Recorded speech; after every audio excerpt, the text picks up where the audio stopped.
The Clean Power Hour is brought to you by CPS America, the maker of North America's #1 three-phase string inverter, with over 6 gigawatts shipped in the U.S. The CPS America product lineup includes three-phase string inverters ranging from 25 to 275 kW. Their flagship inverter, the CPS 250-275, is designed to work with solar plants ranging from 2 megawatts to 2 gigawatts. The 250-275 pairs well with CPS America's exceptional data communication, controls, and energy storage solutions. Go to chintpowersystems.com to find out more. So I'm really excited about the impact that Solar for All, in particular, but some of the other federal money, REAP and others, are going to have in our distributed market that has been the least, action because TVA doesn't pay very much for exported power. Most of our residential and small commercial has batteries, which is great because they want to offset at the retail rate. So we have an unusual high percentage of storage market, but that also means the numbers aren't that great, and therefore it's a relatively small market, if an active market. So I think Solar for All in particular is going to really change that. Are you speeding the energy transition? Here at the Clean Power Hour, our hosts Tim Montague and John Weaver bring you the best in solar, batteries, and clean technologies every week. Want to go deeper into decarbonization? We do too. We're here to help you understand and command the commercial, residential, and utility solar, wind, and storage industries. So let's get to it. Together we can speed the energy transition. Today on the Clean Power Hour, TenneSEIA, the Tennessee Solar Energy Industries Association. I'm so thrilled to have Gil Hough, the director of TenneSEIA, on the show today. Welcome to the show, Gil. Great to be here, Joan. Appreciate you giving me an interview today and let me talk a little bit about some exciting stuff we have here in this market. Yeah, most people have heard of the TVA, the Tennessee Valley Authority, but they don't know a whole lot about it. So we're going to geek out on that first, because that is one of the foundations of TenneSEIA. That gives you your geography, right? And it's a 7-state area, so it's interesting. But Gil, first, give my listeners a little background on yourself. How did you come to TenneSEIA? And what is your background? I actually worked as a clean energy advocate for about 10 years with the Southern Alliance for Clean Energy, where I was the Tennessee Director of Renewables. So I was promoting renewables for a good long time. And then as the industry started to take off, I guess that would be around 2010, I got into the industry. I got to stop telling people how to do renewables if I'd never actually done it myself, which was really the case. And so I started doing working with a company, RSI Entech, and we were focused on mostly like 1 megawatt to 5 megawatt area.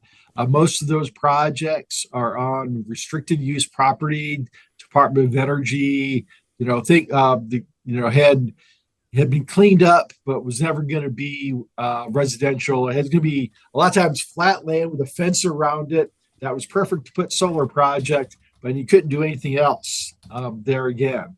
So we did some really nice projects, Brightfield 1, Powerhouse 6, working with partners to turn those brownfields into Brightfields, if you will. And then as part of that, we were one of the founding members of TenneSEIA in forming an organization to better represent us with other stakeholders here in this market. And I served as the first president.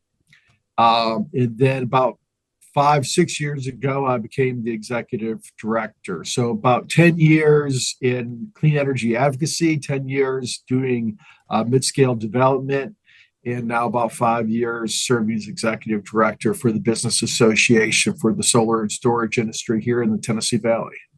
Right on, right on. Well, you're really making an impact on the energy, on the world of clean energy. So thank you for your service. Are your solar and storage assets performing at their peak? Some wait for failures or send technicians for costly diagnostics. But what if optimization was just a click away? Enter Watch, the cutting-edge monitoring and controls platform. With Watch, owners and operators can maximize their portfolio performance, avoid unnecessary site visits, boost production by up to 8%, all without expanding your team.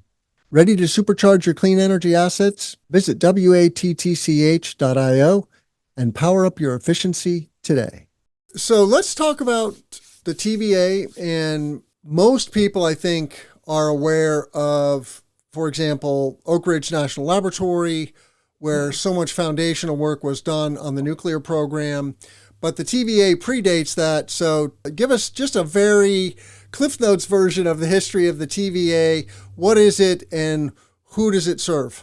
Absolutely. It's a very unique market. People come and tell me about the Tennessee market. I go, well, there is no Tennessee market. It is a TVA market because the federal government has authority over the states and the part that is covered by TVA. But it's really a beautiful mission. It was part of the New Deal. This area was really suffering for lack of electrification, particularly the rural areas were not being electrified. They were very poor, terrible flood management. So it's kind of a unique need. There was flood management for the Tennessee Valley, the Tennessee River Valley. Was desperately needed. Electrification was desperately needed. And economic development was desperately needed. It was a very poor part of the country at the time. So as part of the New Deal, they kind of wrapped those various missions together and created a federal agency to do that. And TVA has been very successful in that. A lot of early hydro, then came coal, now nuclear, then renewables.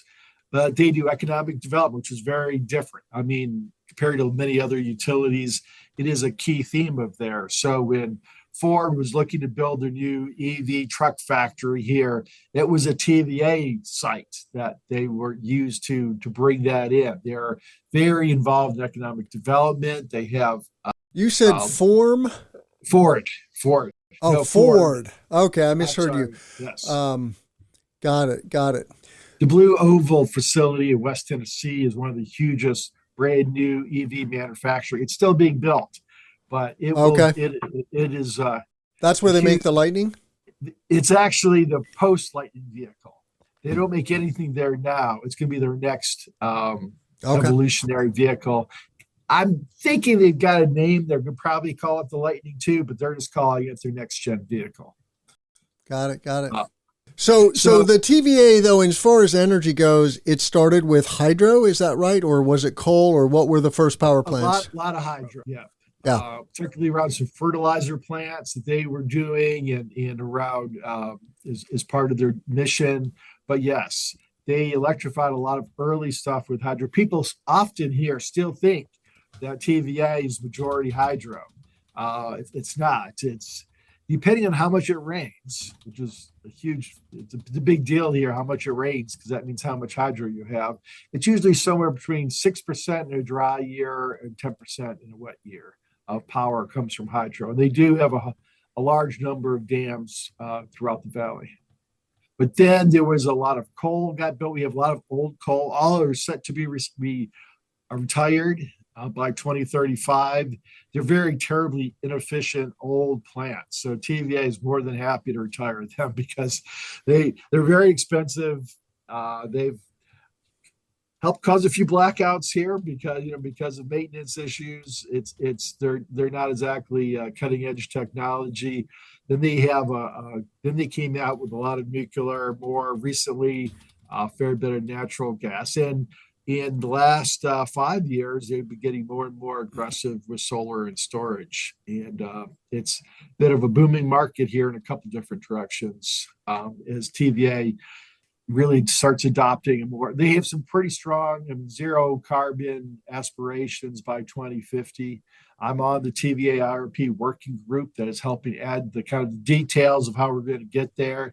And TVA is very committed to a cleaner future. So it's an exciting market to be in, but one that doesn't get a lot of coverage. We are kind of a new, exciting market. If you want to see a map of the TVA, I found that the Wikipedia page on the TVA is the best place to see that. And it does subsume the entire state of Tennessee, but then portions of many other states, Mississippi, Alabama, Georgia, North Carolina, Virginia. Kentucky. And Kentucky, yeah. So parts of 7 states, but all of Tennessee. So it's much more than just TenneSEIA, so to speak. but it should be TVA, I guess. We talked about that. It's just the name just does not flow. TenneSEIA flows very nicely. It People does. like it. So our little tagline is serving the Tennessee Valley, but we just go with TenneSEIA. And so let's talk about the segments of the solar industry, or solar and wind and batteries for my audience. That's my core audience: solar, wind, and storage. How much utility and distributed generation in the wind and solar industries is happening now within the TVA? Not too much wind. We have one 30 megawatt wind project up on Wind Ridge or Buffalo Mountain, not too far from where I'm at in Oak Ridge. Frankly, there was some politics that have made that difficult, but I am hopeful that we will, after kind of a long pause on wind, that we will start adding some, whether it's in the valley or with nearby with a direct connection to the valley. I'm hoping soon we can start adding some more wind, but it's been not a great start for wind. We have about a gigawatt of mostly large scale solar and distributed solar operating now, and there's about another 3 gigs that have been contracted recently by TVA in our under construction or in late stage development. Mm-hmm. And then I know TVA is hoping to add a couple more gigs here in the next year to that list. So the TVA goal is have 10 gigawatts of solar operating by 2035. And so a lot, it's not much historically, but a whole bunch in the pipeline. And what percent of the power generation in the valley would that be if you got to 10 gigawatts? Do you know approximately? We're about a 35,000 megawatt maxing system. So we're it's like 2% right now. So very small. We've got a lot of room to grow. Okay. It's a big system. I'm frankly hoping for some big numbers coming up here, but right now it's still a very small part of the system. Okay. And I mean, this is a very unique organization. It functions, though, effectively as its own ISO as well. But so how does the clean energy industry happen, quote unquote, in the TVA? Tell us a little bit about that process. And there's 2 or 3 processes. We do cover the full market spectrum here. So TenneSEIA works with distributed. We work with utility scale developers. We have manufacturers, professional companies, and we try to cover the full value chain in each market. And we have different committees focused on them because each one is very unique. So we have utility scales pretty much directly with TVA. TVA has a regular RFP process that they put out. As we switch to FERC 2023, it's probably going to be a resource cluster process that will start. So that's directly, and that does trigger, by the way, because it is directly contracted with the federal government, it triggers NEPA. So we do have to do full environmental assessments for large scale utility solar. Now, the other big thing that just started about 2 years ago now is something known as generation flexibility. And that's a very different market. So TVA's customers are not me and you and my neighbors. TVA's customers are what we call local power companies. That's the electric communities and electric co-ops that serve the valley. There are 153 of them. And all but 4 of those 153 have signed with those long-term partnership agreement. It's technical. The main thing you need to know is if you sign that long-term agreement, you can generate up to 5% of your load if you're a muni like the city of Nashville Electric Service. 5% of their load they can meet with renewables. And so that is a booming market here. We get more and more of those local power companies who are working, using my members to develop their own projects, and they can offset at the wholesale rate. So that's about 7 cents. So obviously you can do a nice, 10, 15 megawatt array get under 7 cents, and that's a booming market right now. And then do those munis and co-ops allow for sizable DG? Let's say there's a factory that could use, a couple of megawatts of solar. Is that allowed? I'll give you a great example. One we're very excited about because it's performing fantastic is Toyota. Toyota in Huntsville, Alabama, has a 31 megawatt array. They had a commitment to do renewables. They really wanted it. TVA was taking a long time to meet that demand. So when flexibility came out, Huntsville Utilities said, hey, let us do this. They got a project built. I love TVA. We're good friends with TVA, but they take a long time to get projects built. Huntsville, it's already built. It's operating. And they're seeing fantastic savings. Huntsville, did the numbers, frankly, just on the energy sales, offsetting at that 7 cents, built the 30 megawatt project. They were going to do great just with that, but they are seeing demand savings and additional savings that they did not count on that are generating incredible amount of revenue for them. So Huntsville Utilities is ecstatic. Toyota is ecstatic. It is just absolutely fantastic. And because it doesn't feed into the TVA system, Toyota uses all the power. It didn't trigger, TVA is not involved, didn't trigger NEPA, so they didn't have to do the full NEPA studies or the long interconnection studies that TVA does when you're connecting to the TVA system. Absolutely fantastic project. And yes, every LPC can do that kind of project.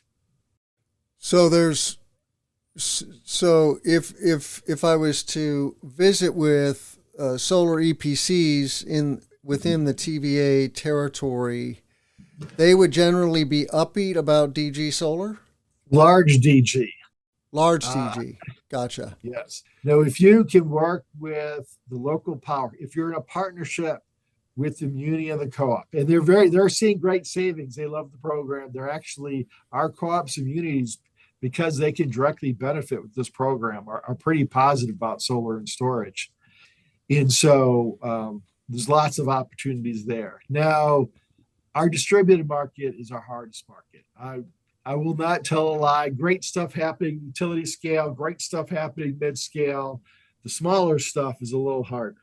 And it depends a little bit on the muni and co-op. Some are more friendly than others. They have a lot.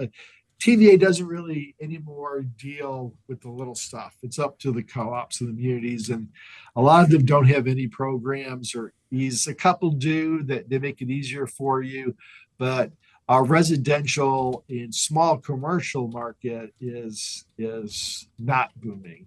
And I know that a lot of my advocacy work is trying to figure out a virtual power plant or other way that make it that distributed market more of a win for the utilities and for TVA so that they support that market better.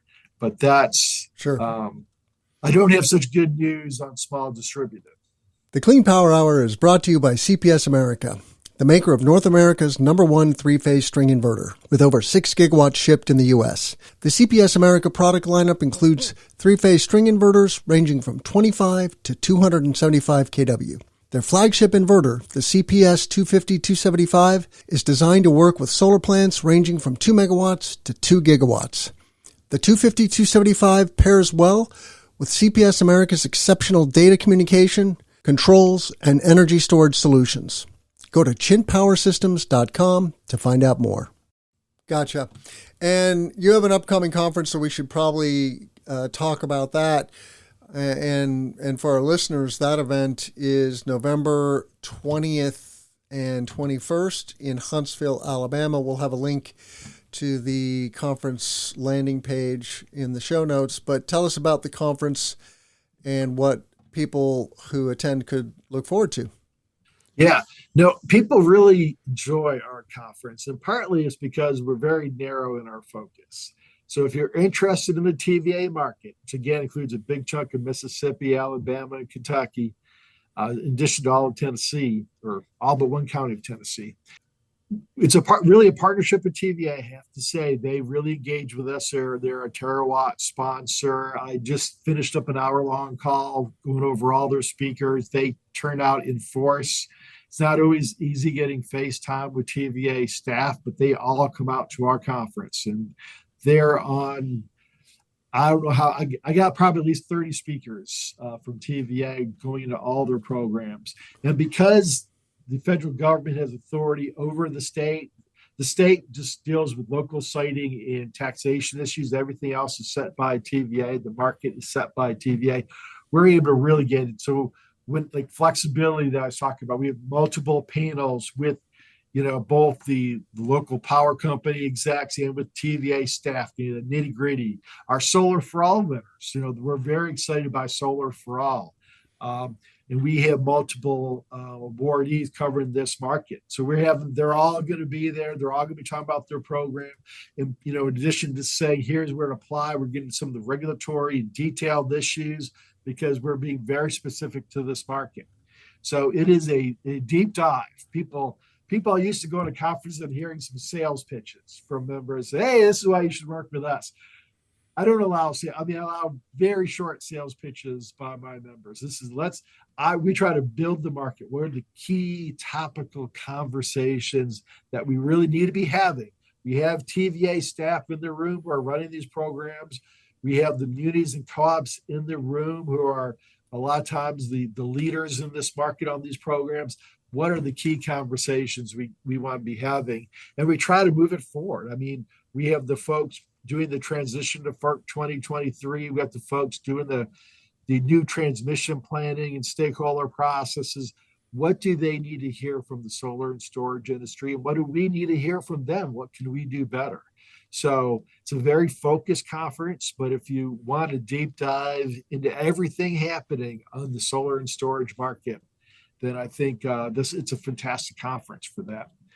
And historically, how many people will be at this event? I think we had a little over 500 last year. That's very good for a regional event like that. Yeah, no, it's been growing every year, and it's also just like key players. It is the people running the programs, the key members of the industry and vendors that are working this market. So it's a great networking opportunity. We're also excited. We're going to do our welcome reception at the U.S. Space and Rocket Center in Huntsville. If you've never been to that, that's fabulous. We're doing our award reception, that we'll do our recognition at Omco Solar, a new manufacturer, and showcasing that. Abby Hopper with TenneSEIA is going to be joining us for the Omco Solar job. So we're excited to have Abby help highlight that story. We think we have a lot of positive stories to tell here, and we're excited to showcase a lot of those positive stories here. OMCO is a new sponsor of the Clean Power Hour, so we're very. Are they? We're very fond of OMCO. Oh, well, fabulous. I was just going, they have a brand new facility. Literally 10 days ago, they put in their final line in Huntsville. I was walking through it last week, and they're going to host us, and they're really excited about their new plant in Huntsville, Alabama. Is there anything else we should talk about the conference? Yeah, no, just fabulous opportunity to really get a deep dive into the market, know how the programs work, meet the people running the programs and who you'll be applying to. Because NEPA, one of the things that we do, for example, is because it's a TVA triggers a NEPA study. And TVA runs the NEPA here. So we have, the afternoon, we're going to have a workshop on NEPA and how that works for solar and storage projects here in the Valley. Then we're going to have, some of the lead consultants talk about giving hints and direction on how to take advantage and best run that project, so that we want to be doing things in parallel. We're really focusing. Our probably biggest challenges for this market right now is the length of the interconnection queue. That's a big challenge. And we're having some siting where, as the market starts to take off, we are getting some pushback from NIMBYs in some of the rural areas. So we're really trying to do, we've got a great partnership. We've worked really well with the State Farm Bureau. We've worked really well with the state of Tennessee on educating. We have some partners like Calvert Street and Energy Right that we're working with on some of those local siting issues. So as I said, this conference is all about having those key discussions we need to move the market forward. And I'm bound by NDAs for my role in the TVA IRP, but I think it's not going to surprise anybody if I say, as booming as things have been the last few years in the TVA, I think it's the rate is going to just be growing much, much faster. And I think I'm particularly excited by storage. We've got handful of small storage projects, utility scale, but small storage projects right now, both owned by some of the munis and by TVA. But I really think storage is the next frontier. As we're starting to get a lot of utility scale projects, and for solar built, I'm really excited about storage the next 10 years. I really see that there's a lot of things happening there. I can't talk about them. I am bound by NDAs by that, but I do want to flag for people. I think as people have got excited by the TVA market for solar, I think there's a lot of reason to be excited by the storage market here as well. Yeah, but if folks wanted to look up like the interconnection queue, is there a public website that lists the the within the Oasis TVA website gives you a glimpse into the. If you look up Oasis and TVA, that should pop up. And so we do have a lot of projects in the queue, but TVA is also, and that pro process is changing from a serial process into a cluster process. But we're very hopeful that it's going to be an opportunity to really streamline and make the project more efficient. I know that's what the TVA staff are really focused on is cleaning up the queue and making it more efficient for their growing demand and need for solar. As I said, we're seeing a lot of growth. Middle Tennessee in particular, there are LPCs growing 6% a year today, right now, already seeing 6% growth this year. Plus, TVA is retiring all their coal plants. So as you take off multiple coal plants, very large coal facilities, as you are growing very quickly, there is a huge need for solar. And while, yes, they are building some natural gas, they need to have a lot of solar and storage projects come on. So it's a you said something that I didn't recognize. LPC. What is an LPC? Yes, that is a unique term that's the electric municipals, electric co-ops. So together, there are local power companies is the kind of term. And TVA services the local power companies, the LPCs, and then they serve the commercial residential load. Though TVA does also have similarly about 35 direct serves. Those are like Ford, Toyota, not Toyota. Toyota is served by Huntsville, but some of the large industrial loads are directly served by TVA. So let's step back for a second. In the solar industry writ large, we have the residential, commercial, or CNI, and then community, which is small utility, and then utility spaces. And it sounds like there is a decent mix, maybe less so at the residential scale and more at the utility scale happening in the TVA writ large. What about community scale? These are, 1 to 10 megawatt projects. Is there any special legislation to incentivize these LPCs to adopt community solar? And this is where we go. The states have no authority over energy matters at TVA. So the state can't do anything. I guess they have in the past actually created some incentives and stuff. So they can incentivize, but they can't set any goals or targets that would be binding here. But the flexibility that I mentioned, the munis and co-ops now can generate up to 5% of the load, and that number is expected to grow here in the next year or two. And that opens up community solar. And I have to say, the state of Tennessee got a Solar for All grant, a very large one, one of the larger ones. And they're setting up a Solar for All project. There'd be about half of that money is expected to go for community solar projects. So that would combine probably with flexibility, generation flexibility that the LPCs can do. there's a whole working group right now working on how to implement that. But next year, we do expect to see a lot of new community solar projects. A lot of the cities have, I know like Knoxville has a 1 megawatt community solar program right downtown. Chattanooga does, Nashville. The big cities all have done some community solar on their own using various TVA programs over the years. They've never penciled very well, have been very advantageous for especially low income people to do. They didn't really make a lot of sense. I think Solar for All in particular changes that. That is good. They have to benefit low income communities, and they provide the money so that they can benefit low income communities. So we're very excited. There's actually multiple groundswells. Actually, also got money for our TVA region.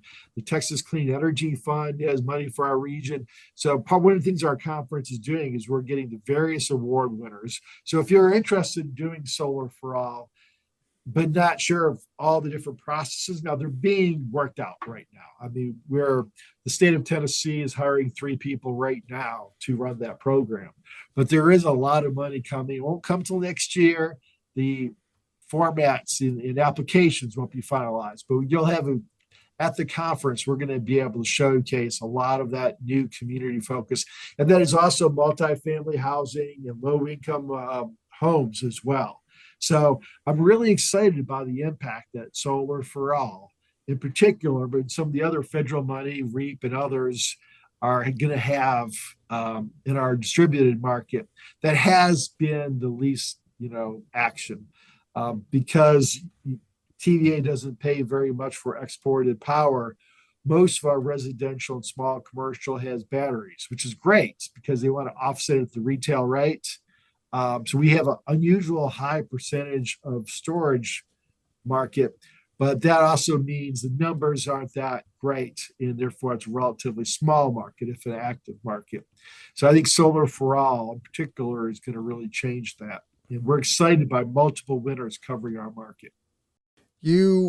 First, if you're listening to this interview, check out TenneSEIA, their website, TenneSEIA solar.com. And then there's a main link conference. That's how you find the conference. So check that out. But you mentioned early on that you worked for the Southern Alliance. And I'm checking out that website now, which is cleanenergy.org, which I'm totally unfamiliar with, but which covers the entire Southeast. Tell us a little bit about the Southern Alliance. Well, I worked for them 20 years ago. That was my start as an advocate. So I haven't worked for them for 15 years. Gotcha. Just to be clear, that was kind of my start on this journey for clean energy. But they are still active. In fact, I was just talking to one of their staff people a few minutes ago who had some questions on some county ordinances and needed some information. So they're kind of they're the aggressive voice out there, along with like Sierra Club and others kind of pushing stakeholders in this market. At TenneSEIA, we're mostly a cooperative effort working with utilities on more detailed. So it's an advocacy organization that covers the Southeast. SACE Gotcha. is an advocacy organization working in the Southeast. I'm just curious, Gil, let's just be as transparent as you can. What would the Southern Alliance say about TenneSEIA? I think they would say positive things. We have a good relationship with them. I think they say we're too nice to TVA. They take a little hardliner approach. They are advocates, and we're industry association. We have to work with the utilities. Yeah. Our projects depend on having a good relationship with utilities. So we spend a lot of time with the munis, the co-ops, and TVA as a constructive partner. So I think some of the advocates like SACE would probably say we cozy up and are too nice to the utilities. And it's like, all right, but we're trying to provide answers. They would probably disagree with this. In my opinion, TVA is trying to add as much solar and storage as they can. They need the power. But there are some technical challenges. They're kind of used to big centralized generation, gigawatt nuclear plants. And this kind of distributed market is still kind of new. They were used to having 10 projects in the queue, and now there's hundreds of projects in the queue. And their system that was designed for just having a handful of active projects, potentially generating power in the valley, to having hundreds is just, it doesn't work. They would say it doesn't work either. There's for a large government bureaucracy. When you say, what does TVA think? TVA is 10,000 people. It's a large government bureaucracy covering a very large part of the Southeast. Yeah. So they think lots of different things. And so, yes, our advocate friends, and I think we've got a positive relationship that we try to keep with them. We'll probably say we are too friendly with the utilities. But I would say, when I go out there, make the noise, push, and that's a wonderful thing for doing. That's not our job. We're not out there pushing and being aggressive. We're trying to provide the tools and solutions for the utilities to get better. Are your solar and storage assets performing at their peak? Some wait for failures or send technicians for costly diagnostics. But what if optimization was just a click away? Enter Watch, the cutting-edge monitoring and controls platform. With Watch, owners and operators can maximize their portfolio performance, avoid unnecessary site visits, boost production by up to 8%, all without expanding your team. Ready to supercharge your clean energy assets? Visit wattch.io and power up your efficiency today. Please check out all of our content at cleanpowerhour.com. Give us a rating and a review on Apple or Spotify. That is the best thing you can do to help others find this content. Please reach out to me. I love hearing from my listeners. You can find me on LinkedIn or at cleanpowerhour.com. Gil Hough, Executive Director of TenneSEIA. How can our listeners find you? Yeah, well, you mentioned our website, TenneSEIAsolar.com. Have people connect there. I'm personally also on LinkedIn, so that's a great way to connect with me professionally. And if you're interested in the Tennessee Valley market, you want a deep dive, understand it, come to the conference, come join us. We'd love to meet you in person. I'm always happy to chat with people who are interested in the market. If not there, then set up a call and let's chat. And Tim, I really appreciate this opportunity to share a little bit about all the exciting stuff happening in this market and about our conference. And thank you so much for having us. You're welcome. I'm Tim Montague. Let's grow solar and storage. Have a great day. The Clean Power Hour is brought to you by CPS America, the maker of North America's #1 three-phase string inverter, with over 6 gigawatts shipped in the U.S. The CPS America product lineup includes three-phase string inverters ranging from 25 to 275 kW. Their flagship inverter, the CPS 250-275, is designed to work with solar plants ranging from 2 megawatts to 2 gigawatts. The 250-275 pairs well with CPS America's exceptional data communication, controls, and energy storage solutions. Go to chintpowersystems.com to find out more.